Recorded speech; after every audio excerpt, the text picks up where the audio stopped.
Give the gift of Rev Voice this Christmas. Rejoice with Rev Voice when you sign up and enter to win 12 days of giveaways, including a 2015 Jeep Wrangler from Bahamas Bus and Truck.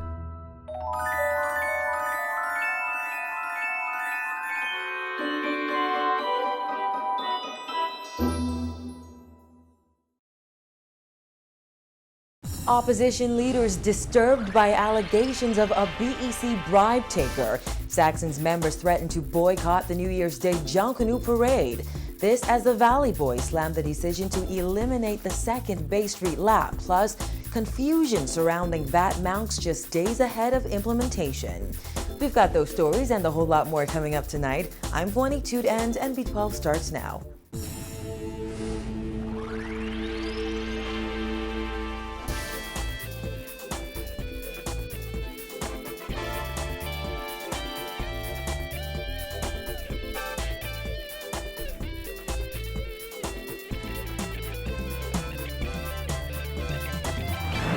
Topping news tonight, opposition leader Dr. Hubert Minnis says he is disturbed by allegations that a Bahamian official accepted over $300,000 in bribes from a French power company and pledged bipartisan support for the government's efforts to find out the identity of the alleged bribe taker.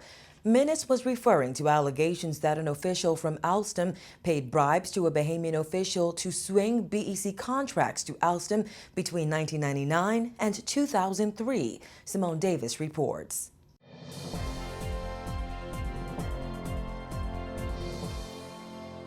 Minnis says the issue surrounding the BEC bribery gives the government the opportunity to express true leadership. He also says he agrees with BEC's former chairman, J. Barry Farrington, saying that Christie should get a grip on the situation immediately. This gives the government a great opportunity to show true leadership. I'm very disappointed for something like that to have happened. And I think the Christie government must pursue this to the end. The Bahamian people, including us, the opposition, need to know who was involved and deal with it appropriately.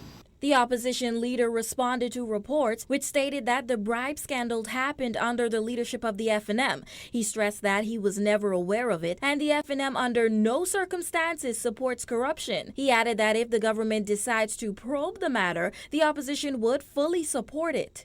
F&M was built on a foundation of anti-corruption, honesty, and integrity, and we will not tolerate this type of behavior. Whatever support the government needs in pursuing this, they will have our 100% support. The details of the bribe were revealed after Alstom struck a plea bargain with the U.S. Department of Justice after it sued the French company for breach of the U.S. Foreign Corrupt Practices Act. As part of the plea agreement, the company paid a fine of nearly $780 million and also detailed its corrupt practices. Attorney General Alison Maynard Gibson said the Bahamas has requested information from the U.S. regarding these allegations, including the identity of the alleged bribe taker. Minnis says the identity of that alleged bribe taker must be discovered and revealed to the public as soon as possible. We want to know who is involved and be dealt with appropriately. The Bahamas want to know. He noted that this issue should prompt the government to also deal with other issues like the Bank of the Bahamas bailout. He added that these types of issues are likely to deter foreign investors from investing in the Bahamas. Foreign investors would like to know that they are dealing with a country that's honest. They would like to know that they can bring their monies here and they will have fair opportunity in any form of bidding or tendering process. They would like to know that there's not some government official sitting behind some desk who will show favoritism to some other entity because they're being paid. We want honesty. We want integrity within our society. And Reporting for NB12, I'm Simone Davis. A last-minute decision by the Junkanoo Corporation to cut the second Bay Street lap from the New Year's Junkanoo Parade has some members of the Shell Saxon Superstars threatening to boycott this week's showdown on Bay. While the group still plans to participate, officials say they aren't sure how many of their members will actually show up. Kyle Joaquin has the story. The JCNP's recent decision to have A groups rush only one lap on New Year's Day is not sitting well with members of the Shell Saxon Superstars. In fact, the group's public relations coordinator says she fears that on New Year's Day, many of their members may decide to sit out. And I fear personally that if we don't take proper care of Junkanoo as a culture, we are going to lose it. And that is the truth. If you don't take care of something, if you don't nurture it, you will lose it. That's Saxon's public relations coordinator Kendany Campbell Moss, and her fear that if Junkanoo continues to go down this road, the cultural expression could be lost. Just last night, a meeting was held at the Junkanoo Corporation of New Providence, where it was decided that the Junkanoo route would be shortened for the New Year's Day parade. Moss said many members of the Saxons are disgusted at the JCNP's decision to have the A groups rush only one lap on Bay Street and one on Shirley, especially when the Saxons will be celebrating their 50-year anniversary.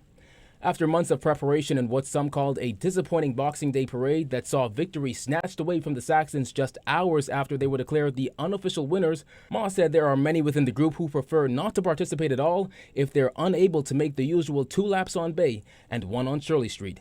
There's nothing that we can do about that, particularly other than say, you know what, Joe, Brown, Tommy, whomever, come and rush. There's nothing else that you can say about that, because that's their own decision. But if it has to be a choice, that's some people will simply boycott. You're in the heart of Mason's Addition. This is where the navel string of the Saxons was formed. In 1965, when we came to Bay Street for the very first New Year's parade, that is what the Saxons is all about. If you decide to say to me, oh, we're only doing 1 lap. What is 1 lap? What is 1 lap on Bay Street? It cannot happen. For many years, the groups have been rushing the 3 laps, and Moss said now with 1 less lap on Bay, the sponsors won't really be getting their money's worth. The Shell Saxon Superstars have an obligation to the sponsors, and on behalf of my group and my chairman, Mr. Toby Austin, we have to say that we're sorry. Because if you really sit down and think about it, we promised them 3 laps. If we don't give them 3 laps, if we don't give the public 3 laps, if we don't give our sponsors 3 laps, what are we doing? If they come back to us next year and they say, listen, we cannot sponsor you because you didn't hold up your part of the contract, what is that saying? Where will we get another sponsor? We contacted JCNP Chairman Silbert Ferguson, who said it was actually the police who requested the change, seeing that the parade will begin at 2 a.m. Ferguson said a meeting was held last night with the groups where a vote was taken among the A groups for the new change. That vote came out with 4 groups in favor, namely One Family, Roots, Music Makers, and Prodigal Sons. According to Ferguson, there was no opposition. The Saxons, he said, was a no-show, and the Valley Boys walked out. Now, as far as the appeal of the Boxing Day results go, Ma says the Saxons have already moved past that and are now focused on the New Year's Day parade. To be quite honest with you, we've put that behind us and we're looking on to something else. So the Boxing Day results are the Boxing Day results. Whatever they may be, it is what it is. We're moving forward. Reporting for NB12, I'm Kyle Joaquin. Meantime, leaders of the Valley Boys Junkanoo Group have accused the Junkanoo Corporation of undermining the New Year's Day parade by making what they call arbitrary changes to parade rules without proper notice and consultation. Group leaders say at a time when Junkanoo is already fighting for its survival, the JCNP is now seeking to limit the exposure of Junkanoos to spectators by eliminating the second Bay Street lap. Right now, you've given the public, just as well as the Junkanoos, the perception that there is a lot of skullduggery, cheating going on in Junkanoo, and it isn't a good feeling. After making huge sacrifices to bring elaborate costumes to Bay Street on New Year's morning, Valley Boys lead beller Dennis Saunders says Junkanooers and their fans should feel cheated by the last-minute decision to eliminate the second lap on Bay Street. Group Deputy Chairman Patrick Adderley says the change was sprung on them during an emergency JCNP meeting last evening and contravenes parade rules. Out of the blue, this motion came about the 2-lap. Obviously, it was concocted. A lot of the groups had already colluded, if you will. Our fans, our sponsors, the spectators, our visiting public, our guests, they would have already bought tickets expecting a 3-lap parade. Group Chairman Brian Adderley also slammed the change in a press statement last night, asserting that to limit the exposure of Junkanoo to spectators in this matter is counterproductive, adding that the JCNP has once again failed to consult.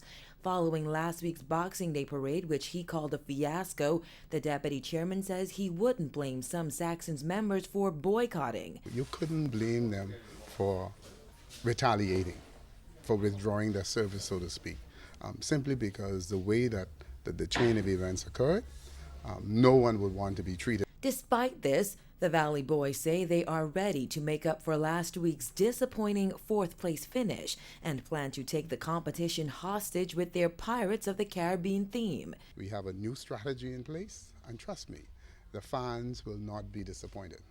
This New Year's Day morning is going to be a totally different Valley Boys. The group is determined, we're focused, and we know the task that we have at hand and what we have to do. The Valley Boys is coming to Bay Street to disrupt and destroy this parade. One family chairman, Darren Turnquest, says his group is in full support of axing the third lap of the New Year's Day parade. Though Valley Boys leaders accused the JCMP of failing to consult, Turnquest insisted that group leaders were in fact consulted before that decision was made. It's not the best decision. It's not the worst decision. It's a decision that's made based around the circumstances that we're faced with right now, and a decision that was made based on discussions with the police. You know, I want to say that I'd rather people come to me and have a discussion with me versus making that decision for me without me being involved in that decision. Turnquest referred to page 21 in the Junkanoo Rulebook, which states that A groups are to make 3 laps, 2 on Bay and 1 on Shirley Street, unless otherwise decided by parade management. Turnquest said it was a tough decision that had to be made. That decision could have been made yesterday after the police meeting, or that decision could have necessarily been made on the day of the parade. Which one would have been more chaotic? You know, we don't know which one would have been more chaotic, but I think which one spoke to a process. This spoke to a process.